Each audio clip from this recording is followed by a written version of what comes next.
அப்பொழுது அமெரிக்காவாலும் இஸ்ரேலாலும் செய்ய முடியாத எதையுமே இப்போ நீங்கள் மாறி அதை நாங்கள் முற்றுகையிடுறோம்னு சொல்லி ஈரானை தடுக்கிறதுனால செய்துவிட முடியாது. எனவே இது சும்மா ஒரு பரபரப்பான ஒரு தலைப்பு செய்தியாக மாறுமே தவிர ஈரானை இதனால் முடக்கிடலாம்னு நினைச்சிடாதீங்க. ஏன்னா ஈரானை முடக்க முடியல, யுத்தம் பண்ணி பார்த்தாச்சு, தாக்கல் நடத்தியாச்சு, அவங்களோட தலைவர்களை எல்லாம் அழிச்சாச்சு, எதை செஞ்சுமே அவங்கள முடக்க முடியலை.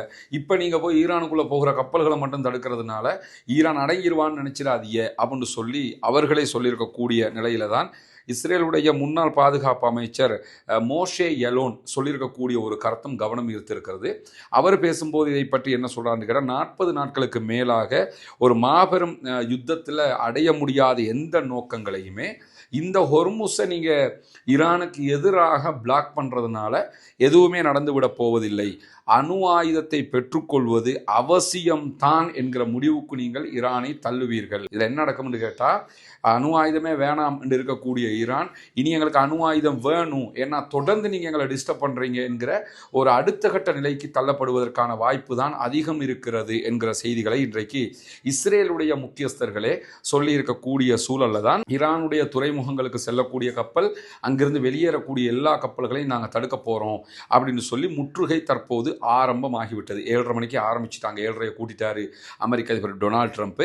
ஆனால் அதுக்கு பிறகு ஈரானுடைய 2 கப்பல்கள் பயணித்திருக்கிறது என்கிற செய்திகளும் பதிவாகி அவர் அறிவித்ததுக்கு பிறகு ஈரானுடைய 2 கப்பல் போயிருக்குது. அதை அமெரிக்காவால் தடுக்க, இந்த தடையால் அமெரிக்காவுக்கு இருக்கக்கூடிய மிகப்பெரிய சிக்கல் கேள்வி 2 இருக்கிறது. என்று கேட்டால், அமெரிக்கா ரஷ்யாவுடைய சீனாவினுடைய கப்பல்களுக்கு என்ன செய்யும்? ஏன்னா ஈரான்ல இருந்து நிறைய பொருட்கள், பெட்ரோல் மாத்திரம் கிடையாது, அது இல்லாத நிறைய பொருட்கள் சீனாவுக்கு ஏற்றுமதியாக, இரும்பு தாதுக்கள், அப்படி பலது.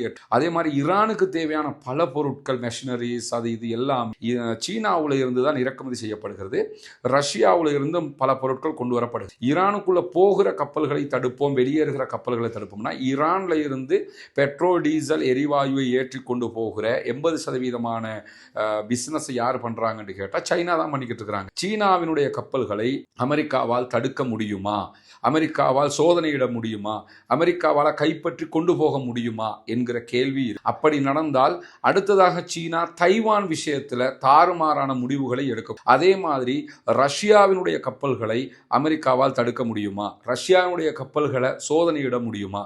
1க்கு செய்யலாம், 2க்கு செய்யலாம், 10க்கு செய்யலாமா? நீங்க தொடர்ந்து இதை பண்ணிக்கிட்டு இருந்தா ரஷ்யா அடுத்தடுத்த கட்டங்களில் அமெரிக்காவுக்கு எதிராக திரும்பினால் இதனுடைய விளைவு மிக பாரதூரமானதாக இருக்க போகிறது.